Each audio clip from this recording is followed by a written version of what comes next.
start in a couple of moments. I'll just give everyone a chance in the waiting room to get in.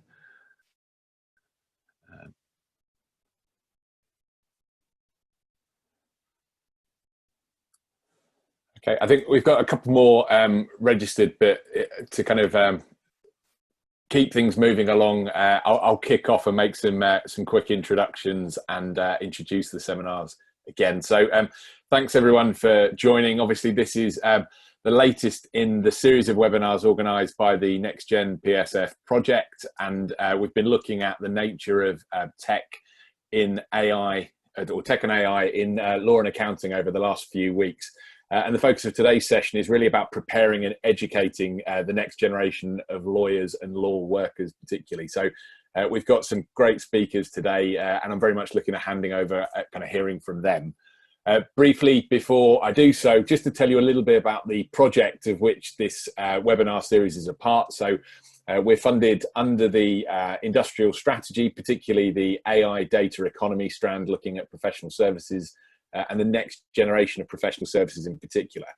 There are three elements to the project that the team's been working on. So first of all, the kind of research element with the academic insights, looking particularly at the role and impact of technology on mid-sized, mid-tier firms in law and accountancy, trying to understand what works and how the firms are responding to the technology challenge. And obviously, in light of COVID, there's been some exciting and recent developments where we've seen a lot of these technologies, more general purpose technologies adopted, which are having big implications in being used in different ways, and whether we're going to see kind of a greater appetite for some more of the advanced technologies moving forward as a result of that. We've also been doing some work using scenario planning to think about futures in the sectors. And we've got a webinar upcoming in the next couple of weeks where we'll be using those scenarios, and those scenarios have been designed to work with firms to actively think about how they can respond to those different types of futures. Again, so if you're interested in that, by all means log on to the webinar in a couple of weeks, but also do get in touch with us as the project team, because we are able to work with firms on an individual basis, funded through the Industrial Strategy Fund project, to help implement some of these ideas and to work with you to think about how that is going to impact your individual firm. And the third element of the project, and one which we'd hope to be doing a lot more of over the summer pre-COVID, is actually going into firms to work and undertake design sprints, focusing on particular technology-orientated challenges that we can identify, and then take you through a series of steps to think about what possible solutions look like. So using a design thinking inspired methodology to really work with firms to identify what appropriate technological solutions look like and where there are opportunities to implement AI and related advanced technology. So if you're interested in anything about the project, please do get in touch. We'll share details in the chat throughout, and we're keen to talk to firms. Like I say, we are a funded project at this point in time, so happy to work with firms on an individual basis. In terms of the webinar series, you can see all of our previous webinars online. We've had some great speakers over the past 6 weeks, so do have a look on all different types of themes around this. And we've obviously got there the webinars for the next 2 weeks coming up. So next week is focused more on the client side. So we've got some great speakers from Monzo, American Express, Thomson Reuters as well. And then the scenarios looking at the futures is going to be on the 30th of July, led by Lucy Kimball, who's part of the core project team, and how we can actually use and employ these scenarios will be the focus of that. In partnership with the Legal Tech Association, we've also been working with them, and they've got a webinar upcoming today on cybersecurity. So if you're interested and that's the flavour of your interest around this particular debate, do follow up and log on to that if you have time this afternoon. And I'd also like to thank our partners, the AI for Services group at the KTN, who have really tried to support us in raising awareness of the webinar series as well. So at this point in time, I'm delighted to hand over to Claire, who's going to chair proceedings today, and thank again the speakers for giving up their time to participate in our event. So thanks, and over to you, Claire.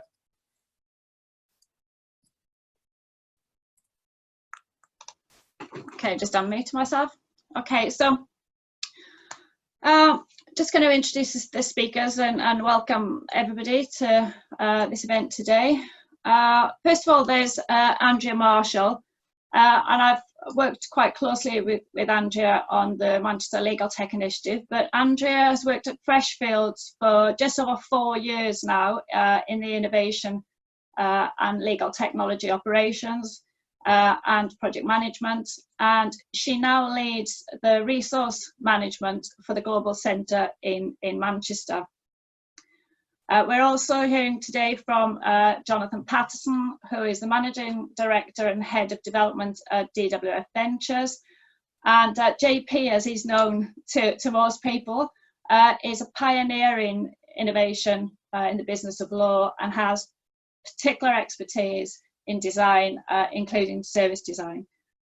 We're also going to hear from Joanna Kingston Davies, who is the Chief Operating Officer for Jackson Lees, that is an award-winning law firm in the Northwest, and her role is principally to ensure that the business is running like clockwork, which is no mean feat in these times. So that is Joanna. And Stuart Whittle, who we're also going to hear from, is a partner at Waitmans, and Stuart is head of IT and is a true legal innovator and has recently been described as the living action man of legal innovation by his industry peers.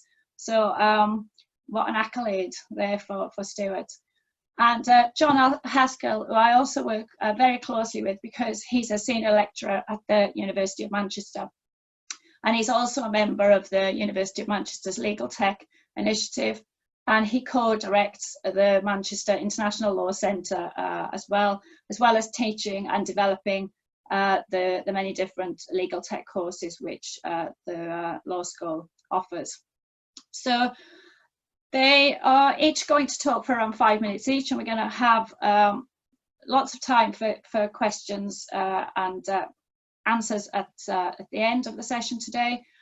What the speakers are going to address in turn is what we what they're looking for in applicants or future employees, what they think is missing currently, and what the future might hold.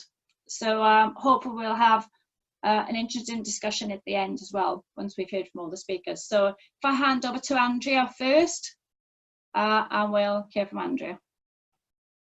Thanks, Claire. So I've got some notes here. So I think what we're looking for is more tech-savvy lawyers, and that takes all sorts of forms. There's a lot of discussion around whether lawyers should code, and I feel very strongly that lawyers shouldn't code. As a background in development, I think that development and coding is a whole career in its own right. But there's a lot of stuff that lawyers can learn to do, and in terms of a lot of the software around now is simple ways of building applications without having to code. So I think, but also lawyers, I think, as well as being au fait with some of the more AI and highbrow technology, I think it's important for lawyers to just be skilled in using their desktop tools, a lot of which we've started using a lot more in the last few months. One of the things I also think is very important for lawyers to understand, as well as being tech savvy, is to understand data. Data underpins everything these days, and data analytics is the way to get answers to a lot of problems that you've got. And understanding data, which I think perhaps a lot of lawyers don't understand, is key. But I think quite often what people think is, I've got this really cool tech, what can I do with it? But I think what is important is to understand the problem or the question that you're asking, understand what data you've got, and then that will give you the ability to answer your problems. So lots of people get it the wrong way around. You need to have the question first and then use the data to answer your question. In terms of lawyers and what the lawyers of the future look like, I think there's some new roles coming along, definitely in law, and we're seeing those already in Manchester for Freshfields. Things like legal technologists, legal project managers, and that is quite new for us, and I think a lot of other law firms. And we're definitely starting to see more of that. We've got actual job roles now that consist of those job titles.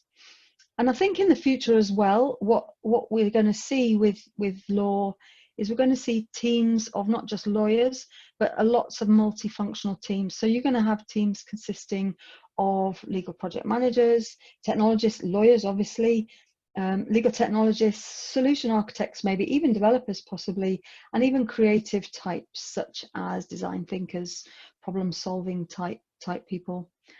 So I think there's a new way for traditional law practices going forward, and it's very forward looking at the moment. So there's a lot of change in law, and I think it's quite exciting that there's a lot of technology and a lot of new roles for lawyers potentially in the law industry coming up. Thanks, Claire. That's me. Okay, so I'm going to hand over to Jonathan now. Sure. So Andrew's just done a really good job there of talking about some of the specifics, I think. So probably the way I'll handle it is I'll just go a little bit further up and think at a bit more of a higher level about what we're looking for. So if you think about DWF, we structure our business in three main ways. So we've got a legal division, which you would recognise structurally like any law firm, but we've also got a managed services division and a connected services division. So actually, from our perspective, it's not just about lawyers. We've got, in the delivery of services, we've got a whole range of kind of technical disciplines. So actually, when we think about what we're looking for, we probably break it down into three distinct categories. And right at the top, and still important, even though it's maybe not as fashionable as it once was, is this idea of deep domain delivery expertise. So yeah, if that's advisory law, it's still really important that you've got really good sector specialized technical lawyers. But if that's in managed services, that might be deep domain expertise around running large teams or dispersed teams, because some of our delivery centers are in the UK, but some of them are in Pune in India. So you've got this kind of first category of deep domain delivery expertise, which is really technical. I think underneath that, increasingly people have woken up to the idea, but it's still important. It's just the idea of business skills. So actually being able to understand how a business works, understand how a client relationship works, all the mechanics of business, which often get ignored actually, or seen as secondary to that kind of deep domain expertise. And then the third one, and the one that I'm really keen on, I think probably plays into the discussion today, is underpinning both of those is this idea of human skills. So actually, as some of the technologies and other things into the business models take over, I think it's really important that we start to think about these kind of human skills that really underpin everything else, which is some of the things we've touched on, which is empathy, being really good at listening, creativity skills, problem solving skills, but things that actually only human beings are good at, and it will probably be quite a while before some bright spark, someone makes a machine do it. So in terms of what we look for, it's those kind of three categories. I think if I then think about what's missing kind of as we sit here today in those three categories, I think on the technical stuff, I think most of the grads we see entering into our business at the minute, they've actually had a pretty good grounding. They've been in good universities, they've had good experiences. I guess if I was being really greedy and I wanted more, I'd want to see them have some experiences linked to their knowledge. So I think they come with a really good academic knowledge of what something looks like, but it's quite difficult for them to link that to real world experiences, and that's where I think there's real opportunities for industry and academia to work together. I think if you look at business skills, there's just plenty of room for improvement across the board. I'd quite like to see people coming in where it's a 50-50, at least in terms of good understanding of technical stuff, but also just a good understanding of how a business works, how numbers work, how strategy works, how customer markets work, because that's fundamental to running a business, whether it's law or anything else. And then on the human stuff, I just don't think there's enough emphasis at all. I think it's kind of definitely in the third tier. I think some people might have done some kind of outside of curriculum stuff, or they might be naturally quite good at those things, but I don't think there's as yet a real coordinated effort to help people build those genuine human skills, which could well be the thing that distinguishes them in the future. So if we get to the future, I think Andrew actually summed it up really well. So I think there'll be different roles. So it won't just be about lawyers providing legal advice. It'll be about different roles, and we're already seeing that now, and that's got to continue. And because there's different roles, there'll be different skills. I don't think we yet have a clue what those roles and what those skills really are. I think a bunch of us pretend that we've got a good idea, and we can sort of talk about it to some degree. But actually, hand on heart, I sit here today and say, could I accurately predict what the roles look like and what the skills look like in 10 years' time? Probably not, actually. I think it's one of those that you'll kind of see evolve and you'll have to judge it. And actually, if any of us do get a good sight of what they look like, I think we could probably earn a fortune from a book on that, because a few other people have tried it.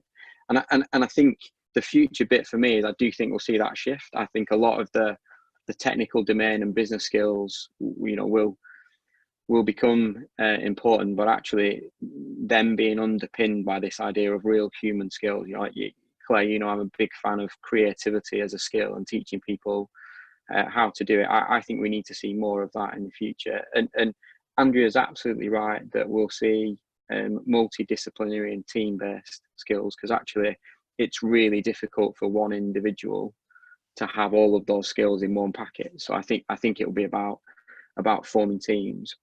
And I think ultimately, to finish on, I think, you know, how clearly we see those roles and skills emerging will depend ultimately on the influence and the pace of adoption of technology, because actually we could still be sat here in a decade and it's not that much different, actually, because people have decided they're not going to adopt some of these AI tools, or they're not going to adopt the kind of design approach to things. But I think if they do, and it looks like the trends are, I think the pace of those adoption rates and developments will drive how quickly we get to a future with different roles and different skills.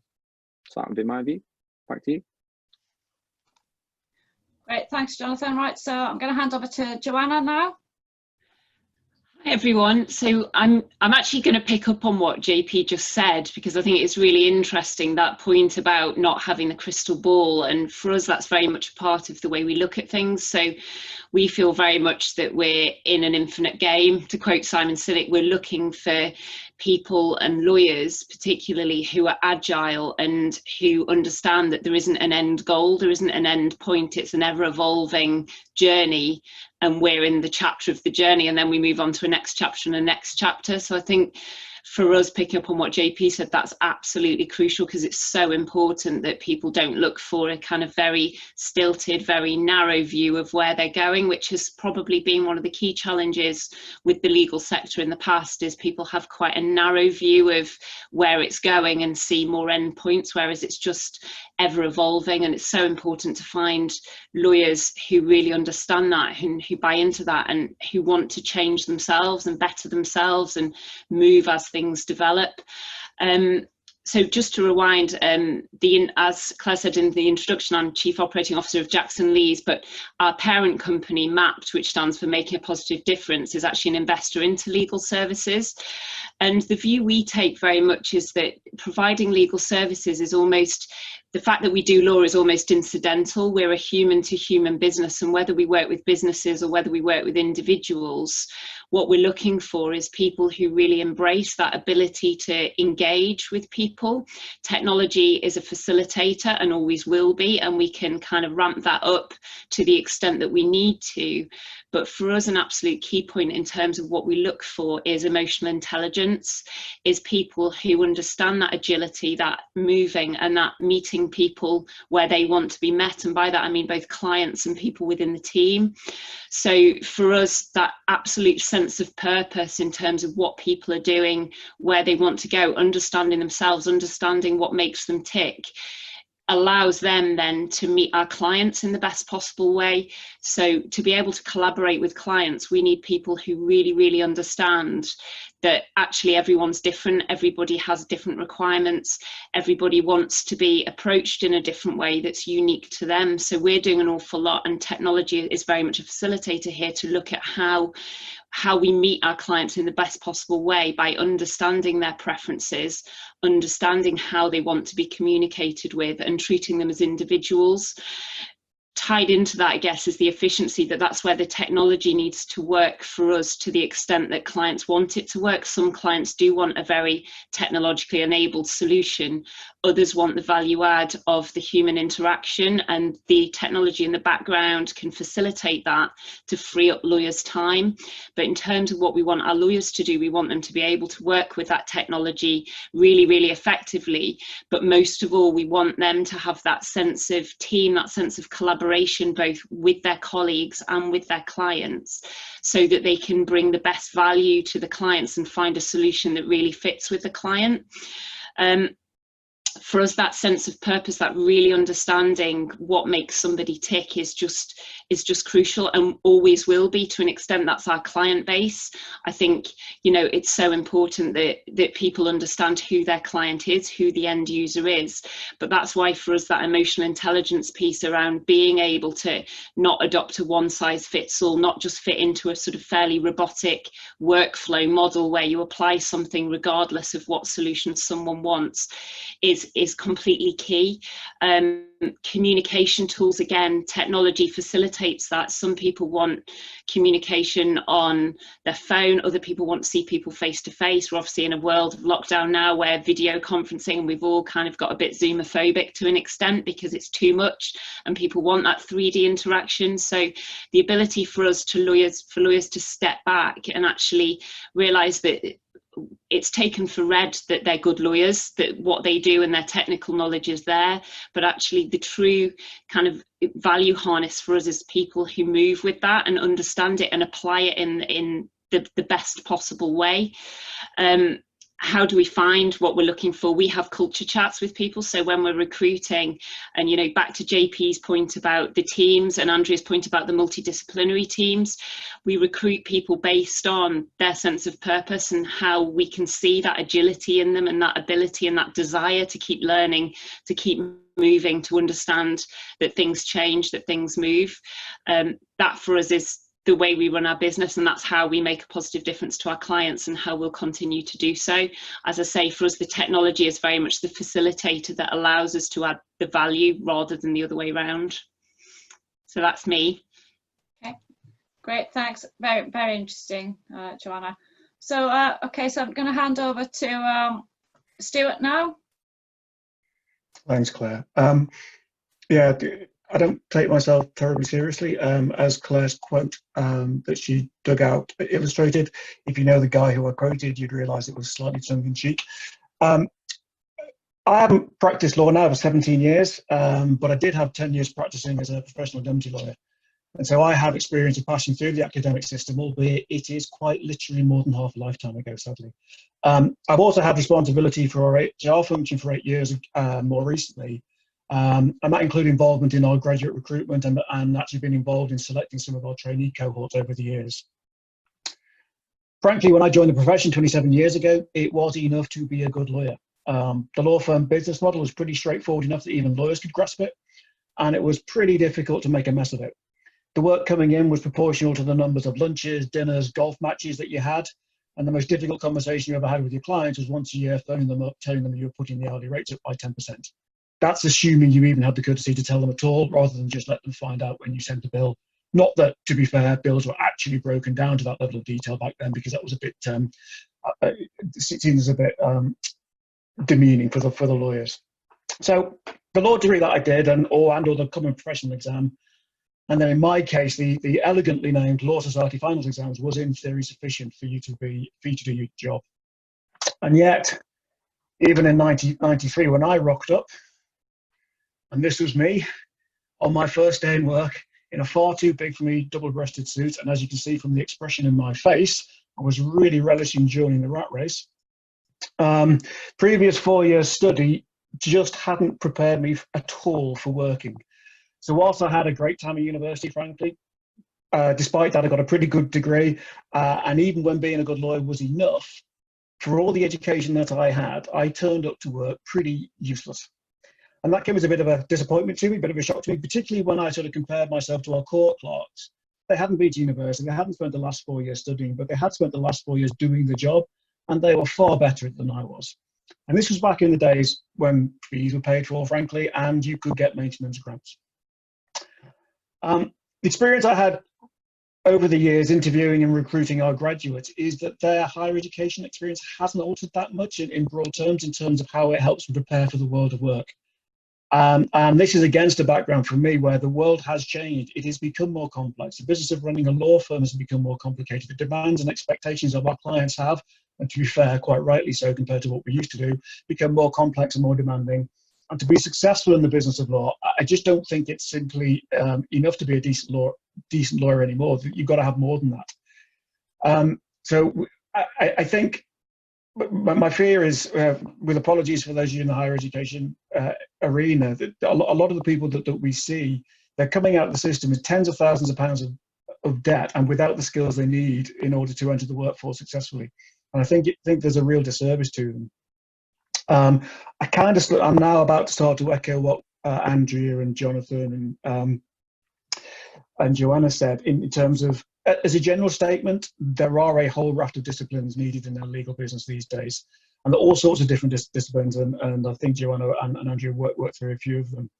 And for me, the successful law firms of the future are the ones that are able to understand clients' problems, again, Andrea touched on this, and provide solutions in relation to which the reality is only one element might involve legal advice.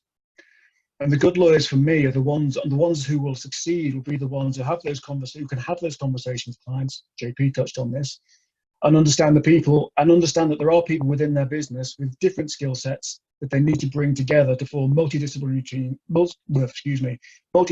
teams to help solve clients' problems. And for me, in terms of what that means for graduates coming into work, it's broadening their experience, broadening their horizons trying to appreciate that being bright in a single narrow domain is no longer enough to deliver services to the clients and the demands that we see our clients making of us at the moment. So that's a generic comment, but more specifically in the context of what we're talking about today, fundamentally you have to get to the point that you can't do law without IT these days. So at the very least, you're going to have to be able to drive this kind of stuff. And so give us a sec. Don't be this guy. I'm pretty sure it was a guy. This is a real photo of a real mouse in a real law firm. Not mine, I hasten to add. You've got to learn how to use this stuff. I think Andrea touched on that. There's loads of stuff that you come into work that is vitally important to your day job, and your life is going to be a lot easier if you just learn to use it. What we need in people is again, that's, I think Joanna was talking about this curiosity. So, and again, this is a real example from a real firm, not mine, but actually, if the sort of person has the curiosity to think that if you've typed a load of figures into a spreadsheet, there may be an easier way of getting to a total rather than using your calculator. And you know, it's that being self-sufficient and being able to solve your own problems, and that basic level of competence is just going to make your life easier. And the analogy is about learning to drive. I mean, I'm not expecting people to be mechanics. With Andrea, I don't need lawyers to code. I've got enough crappy code to deal with without lawyers adding to that. But what you do need to know is how to change gear, where the indicators are, how to turn on the stereo, what to do if you get a warning like RTFM, etc., etc. So that, at a very, very basic level, the sort of things we need in our graduates. But again, to pick up on some of the things I think Jonathan was saying, the real value is going beyond that. In the context of technology and in the context of solving real-world problems for real-world clients, having a basic understanding of how this technology all hangs together, how the internet works, what a database does, what you can and can't do with data, the fact that fundamentally, when you're talking about computers, and even if you're talking about AI, machine learning, which we've touched on at the head of today, they're essentially dumb things, and all they do is, I know all they do, but all they do is if this happens, do that. And what we're trying to get within our firm is individuals who get that, who understand what it is technology is capable of doing, and as importantly, what it's not capable of doing. And it's what we're trying to do.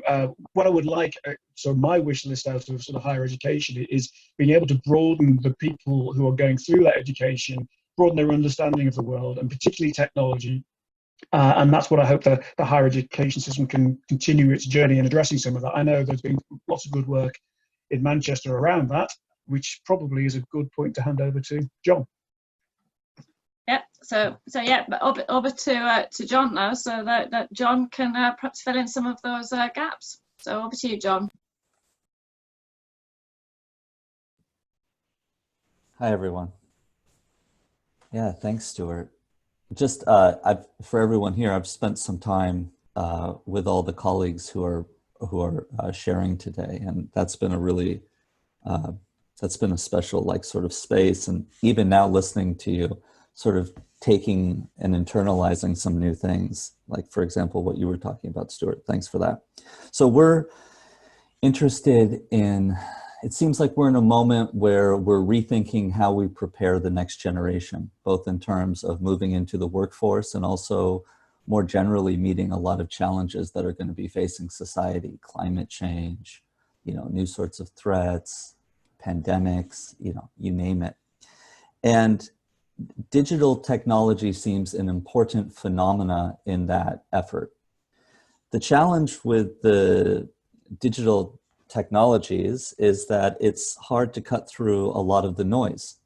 So I was just finishing up this study looking at every US law school, what they do with legal tech, and probably maybe 10% are actually doing something that isn't just repackaging IP, some basic internet, like stuff you would have seen 10 years ago. So in that 10%, you'll actually see new collaborations with industry, with government, people learning an actual wide array of new skills that we would talk about. So it's just, there's this real temptation right now for tech to end up being this, not a gimmick, but ends up just being in this marketing sort of set of agendas.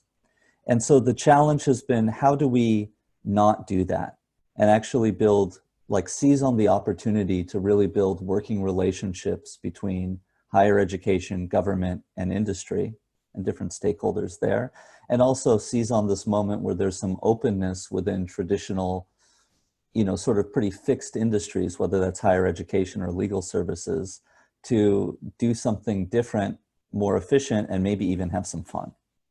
And the way we've been thinking about that is we need to expand, have much broader skill sets that we're actually training people in, and who gets to do those sort of things. And also thinking about the ways we go about learning those broad skill sets. In ARC, we run a bunch of classes. We're building that out more and more. We have a program that's both curricular and extracurricular. There's lots of stuff to talk about. A lot of it's not on the website even. A lot of it's sort of in formation, or that we're practicing it sort of offline at the moment. But just to give you a sense of the sort of things that we've been thinking about. So hey Alan, thanks for that. One set of skills is sort of office-based skills. So when a student comes out of the law, money, technology class, they will have done doc automation. They will have designed, built, and licensed an app. They'll probably have built between 2 and 4 apps on various no-code platforms. So we're not trying to train them in Python or anything like that, but at least where they have a certain familiarity with, if-then, decision trees, whatever. We do real-world exercises. So we have management creativity sessions. We'll give them different business proposals that they have to look at and sort of weigh, balance, what are the pluses and minuses of who they would want to invest with, and think about why. We practice human skills. We study communication theory. We actually practice talking to each other, and more important, listening to each other, of reading different techniques from body gestures to even getting used to formal levels of communication. We bring in folks like Joanna and others to talk about emotional intelligence and give real world examples. We think about business skills, like what Stuart raised, like a person should be, we talk about a ledger, but rarely do students know how to read a balance sheet. It's really important to know how to look at a balance sheet. So that's one of the things trying to teach them is how to read a balance sheet. And we're also trying to sort of familiarize them with new expert communities, just to get used to the grammar, the sensibility, the feel. So we bring in various C-suite roles, we bring in managing partners, we bring in paralegals and legal technicians. We bring in people from computer science and from the business school. Bruce and AMBS have been wonderful. We don't have anyone right here from the computer science, but you know, we have folks that come in. And the idea is that all of these different sort of like communities of expertise are essential and very important when they go out into that ecosystem, you know, very shortly when they graduate. So I guess the last thing I would say is where we're trying to go. So we would like to do that stuff better and more of, and that, you know, that has all sorts of challenges and so forth.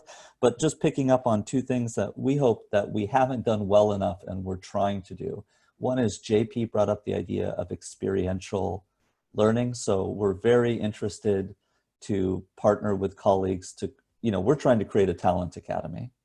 And what we love is to have stakeholders who, where it makes sense, but where those students can work for 2 or 3 weeks at a time or on a project and start developing those skills so that by the time they come out or shortly after, you know, they're ready to hit the ground running. So more and more we're interested in like that experiential side outside of the university itself, make them actually have to put on a suit or figure out how to dress, how to get on the tube, how to make it on time. What happens if they get lost? How do they navigate the front lobby? How do they go and say hello to someone who they don't know who to say hello to, and deal with all that kind of stuff? And secondly, we're interested in getting more involved in sort of case management, workflow allocation, and the various software platforms. So it would be great if a student was familiar not only with Contract Express, but also how to navigate Kira. And if they can't, even if there's not that, at least where someone talks to them about that, they'll start being clued in and know where to go with that. So that's the sort of jam that we've been into, and just appreciate this time to get to spend together. Okay, great. Thanks, John. Again, really interesting, and I know we're doing some great stuff at Manchester and certain other universities as well. Not to, you know, just confine it to Manchester. There are other universities doing some good things, but not all, which you know, is part of the problem that Stuart alluded to. Okay, so we're going to take some questions now. I can see one in the chat already from Bruce. If anyone's got any questions, please put them in the chat or raise your hand. I think there's enough of you for me to be able to deal with the raising hand function. So do that, or just pop them in the chat. So there's a question from Bruce Tether, actually, to everyone. So his question is: have the skills of law graduates restricted your company's ability to adopt advanced technologies to date? And is this an increasing problem? So I think that's to the, who wants to take that first? I'll take it. Yes.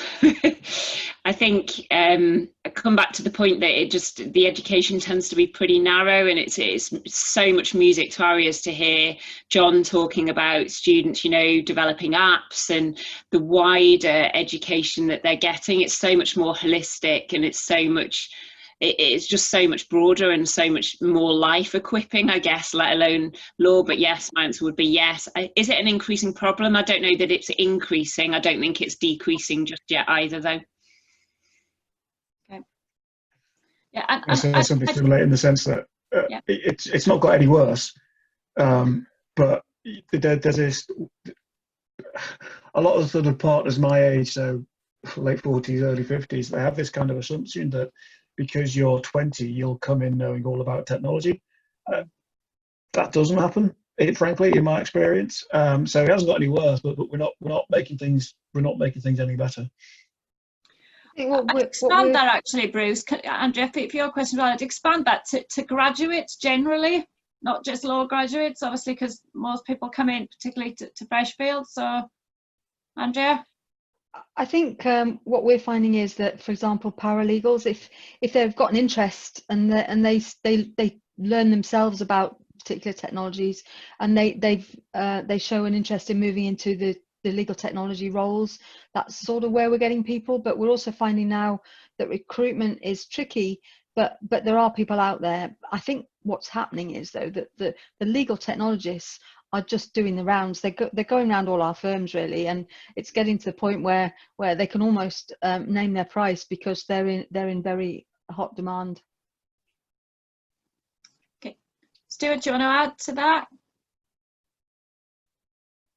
I think JP's going to say something, so I'm on mute. Yeah, I guess what I was going to add is it's not necessarily a legal education thing, but actually, if you think about most law firms or law businesses, they plough all this resource and effort into grad schemes purely to hire lawyers. If they put anywhere near the same amount of effort into a grad scheme to hire either other multifunctional roles or just general business people, I think some of the issues we might experience could well be different. I think we're just so narrow in what we're looking for, and it's back to that idea of, it tends to be around a technical discipline rather than technical discipline, business skills and human skills. Can I just add to that again? I think we have a massive issue with lawyers with PQE being a thing. Law firms tend to reward lawyers based on how many years of post-qualification experience they have in the job, which is just crazy, because you can have somebody who has 25 years PQE who is utterly shit, for want of a better expression, and you can have somebody who's been in the role for 2 years who's just flying, has all of the wider skills that you want. And I think as a sector generally, absolutely agree with everything that JP's just said there. It's so frustrating, and I think we as a sector generally tend to be very narrow in the way we look to recruit, rather than finding all-round individuals who, you can train technical skill, you can train the law in terms of what the textbooks say and what the white book or whatever it's called says, but you can't train people in common sense and emotional intelligence and in empathy and compassion and into kind of how to use tech to drive things faster. Those things, they take time, and they're the things that if people came more equipped with those skills, we could actually train them how to do property law or how to do family law or whatever very, very easily. Stuart, do you want to add to that, or? Yeah, well, that comes back to what I was saying at the beginning with my little bit is when I arrived at work, the guys who are actually good at the job are the ones that have been doing it for 4 years. It wasn't a function of a university degree; it was a function of context. And to JP's and Jonathan's point, I'm a statistical sample of one, but I managed to learn verbatim the civil procedure rules to get myself through the Law Society final exam. I came into Waitman's, which was predominantly personal injury litigation firm. Exactly the sort of firm where you'd need the civil procedure rules. Completely clueless, completely contextless. None of it meant anything to me. None of the words meant anything at all to me. And it did feel like I'd wasted 4 years and starting again. But I think the other thing we've got to acknowledge is, and I think it has got harder. I don't know whether I'm looking back with rose-tinted spectacles, but I think it has got harder compared to when I was practicing. In that it's a tough job. It's a really demanding job. It requires quite a lot of sacrifice. It requires quite a lot of hours. If you're going to be any good at it, it requires quite a lot of extra, outside the job stuff, just learning about stuff, keeping on top of the changes in the law in and of itself is a potentially a full-time job. And then I can just imagine my reaction at 10 years PQE if somebody said to me, and you've got to do all these other things as well. You can't underestimate the challenge of this. And it's not, I don't think, for a lot of lawyers, it's not willful ignorance. It's not deliberately not wanting to do any of this stuff. It's just the day job is so demanding that they struggle to find the time and the bandwidth to do some of it. Okay, so we've got a few other questions in the chat as well. One of them links back to what I added into Bruce's question, actually. It's about, do you see a difference in non-law degree students versus pure law grads in skills, curiosity, capability? Sounds like the O-shaped lawyer, this question. In the competencies of soft skills, tech, commercial acumen, etc. And I'll add to that about, a question I'd like to add to that is about A-levels.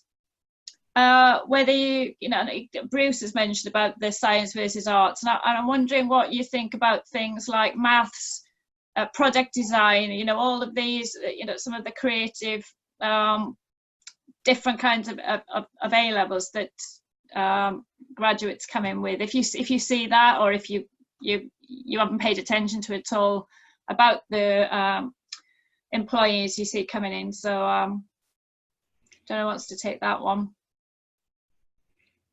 I'm always slightly biased when I was recruiting because I did physics, chemistry, maths, further maths. So actually, I was looking for somebody who was a bit more rounded. I think there's, if you can think if you think sufficiently logically to do sort of maths A levels, then actually you can probably think logically enough to do law. And it's a wide sweeping generalization. But there is the question that there is a difference between somebody who's done a science degree or has done that sort of. They just tend to be the sort of person that thinks in that sort of way. That when you start to say to them, well, computers, it's if this then that, and they can think in that sort of way, that compared to, and apologies for the social science graduate. Again, I've got no data from this. This is purely impressionistic, but there is a slightly different way of thinking. Yeah, what about the softer skills? Other people, Jonathan, Joanna, Andrea, the curiosity, capability, resilience. I think that does. Go on, Andrea. I was going to say, I think that does come along with the character. So some people are just naturally more curious. Some people have that sort of mindset. Slightly tangential to the question, but what we're also looking at is recruiting people from outside law. So looking at people who've got project management experience, so project managers who are moving into law, and technologists. So we've got a mix of lawyers moving into tech and also technologists and project managers moving into law. So I think it's probably quite important to have both of those to give different, again, we're talking about multidisciplinary teams. It's again that people who've got lots of different mixtures, so teams with mixtures of different skills and capabilities. But I think, I don't know, JP, you might have a view on this. Can you train people to be more curious, or is it inherent in people? Yeah, I mean, we're very much in the camp that you can learn how to be more creative, how to be curious, how to problem solve.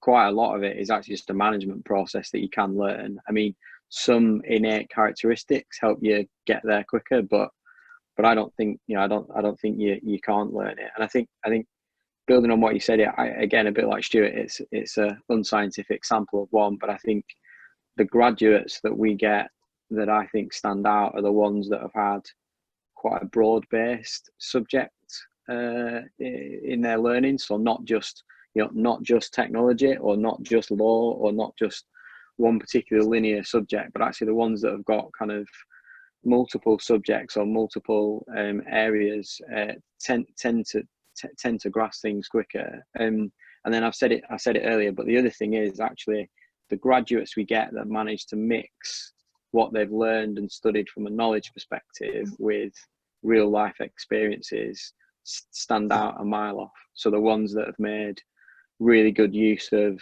you know, summer placements and kind of experiences inside real businesses, whether they're law firms or not, I think they're the ones that stand out a mile. Yeah, I think I'd go back further than the A-levels, Claire, to primary school. I mean, for those of you in the virtual room who've got primary school aged children, I think it's worse than disastrous. It's actually heartbreaking to see our children and what they're learning or not learning, as the case may be, in the context of a national curriculum. You know, we're teaching children to handwrite when they get to the job market. They won't need to type, let alone handwrite things out. And that's what the focus is on, them writing between lines. There's nothing that encourages children, let alone A-level students, to be creative, to collaborate, to think, to harness their natural skill. Everyone has different gifts in life, and everybody is pushed down one very, very narrow route from a very early age that stifles and completely kills off who they are as individuals. And I think, to echo JP's point there and what Stuart said, we see people coming through, and with the best will in the world, you can have gone to Eton and gone to Cambridge and know the rules inside out and back to front, but when you're in a room with somebody whose child is being abused, who's the victim of domestic violence, frankly, that rule book kind of goes out the window, and all of those life skills you need to be able to deal with that are what really equip people. So the best people we see by an absolute mile are the people who've become curious because they've left school or university or whatever, learning to ask questions, not just to answer them. They're the people who have been exposed to genuine life experiences and who have an open-mindedness that, I make no excuse for the fact that I'm very middle-class white British, but it doesn't mean that I'm not curious and interested and have an absolute desire to learn about people who have grown up in very different environments. And until that runs through from primary level upwards, I think, it's still going to be a bit of a battle. But the positive is that it's actually really quite simple in many ways for people to equip themselves well to the future. Yes, your knowledge and what you learn through knowledge is really important, but it's that applied knowledge that means everything and is a game changer. Thanks. Great answer to that question. You see, I always got told to be quiet when I was asking questions when I was in primary school. So I don't think I conformed to that box that they were looking for either, Joanna. So anyway, there's another question in the chat about the large firm versus the smaller firm and the implications of the skills challenge there, and what that means for smaller firms being perhaps left behind by the impact of all of this and all the change that's going on. So Claire, before, I'm sorry to interrupt. Yeah. Just Just listening to our colleagues talking, 3 quick thoughts. First is, a lot of times I found that it's not the younger folks that are really innovative, it's people that are part of the older generation. So for example, we had a colleague from Cleary Gottlieb, Kieran Champion, who's their chief knowledge officer. Way more, brought so much creativity to the classroom in a way that blew the students' minds, and not vice versa, even though he was very receptive. Or like with Stuart, someone like Stuart has sort of like that curiosity, or JP, when Andrea and her team came in from Freshfields, when Brian and Joanna came in, a lot of times it's actually the top down that's really like having to create the business, they set the business model that creates the culture. So there's a lot more to tap into that and break out of that idea that the older folks, The second thing I found is that if you think about when management schools first got set up, management studies, and the first CEOs of those big centralized corporations of the early 20th century, they primarily came as engineers from biochemical and things like that. There's a wonderful book by David Noble called America by Design, which tells that story. And that sort of got lost a little bit with the rise of business schools in the 1950s and 60s. And then in law schools, there's like this very conservative turn and sort of like captured the market. And then with economists, you have to do microeconomics and modeling. And but that's sort of going away now. And one of the most exciting things has been to reimagine that there's a pretty wide skill set that could come in and do this, just to echo what all the colleagues have said. It's not, and so then it becomes about the processes that you have in place to train those people. And the final thing is that something Joanna said that really struck me is that, like we talk about the UK having this great music in the 60s and 70s. It's like, oh, there was this moment, and you go like, well, why was there that moment? And now why is it not as exciting maybe? For example, in rock music, it's, well, we used to like have music schools, and, we used to invest as a society where everyone got trained in music schools, and there was the opportunity to experiment and be an entrepreneur and take chances and have a band and be an artist. And nowadays you see students coming in and they're saddled with massive amounts of private debt or deep anxiety about job markets. The idea that we celebrate the idea of disruption, continual, and the tension with, well, if is there anything good to preserve, or is it just about breaking everything constantly apart? You know, that creates anxiety. Imagine if I came to your house and said, hey, we're going to disrupt your whole family routine and processes. You'd be like, whoa, slow down. So, you know, one of the challenges of the university, which has been real fun to bring in with industry, is that we get to be in a space, on the one hand, to train the students to think profit, you know, get efficient, pragmatic, but on the other side, it's an opportunity to step outside of the need to justify things in front of a board immediately, to constantly be thinking about a client right there, to constantly be having to, you know, hit all those objectives, and to have a space where we're thinking about what is the kind of world that we want for our children in 30 years, and that there's a lot of design build opportunities to create that world. You know, so that's been one of the most fun things of with colleagues here, sort of like exploring that journey together. Yeah, and yeah, it's really interesting actually, John, to see the sheer volume of students who are interested in being taught in the way that we're teaching them and John is teaching them. You know, they're queuing up to get on the modules. I think John's module within one and a half minutes of it going live was full. So we've had to increase capacity this semester. Law in practice, the same. We've had to run the course over 2 semesters, and that was full within 2 minutes of going live on the system. So that the desire and the thirst for being taught in these kind of ways is there. The students want to be taught and want to learn in different ways, learn with us actually as a team rather than as individuals. So if we go back to that question, I think we'll need to end on that because I know we're running out of time. So what are the implications for smaller firms, do you think? And is there a danger they'll get left behind? Does anyone want to take that? I can have a go at it. I guess it's the ongoing dilemma around innovation, isn't it? So I think some of the big firms benefit from the luxury of resources. So, you know, to some degree, they've got more money and capability to throw at that as a problem. But actually what they've also got is a huge amount of bureaucracy, you know, process and procedures, politics, governance, all the crap that comes with being in a big organization. And if you flip it to the smaller firms, they've probably definitely got, you know, less resources to throw at it, but actually maybe they've got simpler structures, more entrepreneurial cultures, and some of these problems you can solve without necessarily need to throw huge amounts of cash at it. So it'll be the same problem we've seen with innovation in other industries, which is, you know, is it the incumbent corporate that wins, or is it the plucky startup? And actually in the end, it's a mix of both. Yeah. Okay, I think we're going to have to end. There's another question about whether you feel that lawyers get financially rewarded for committing their time to tech projects, but I feel that was answered by Andrea about the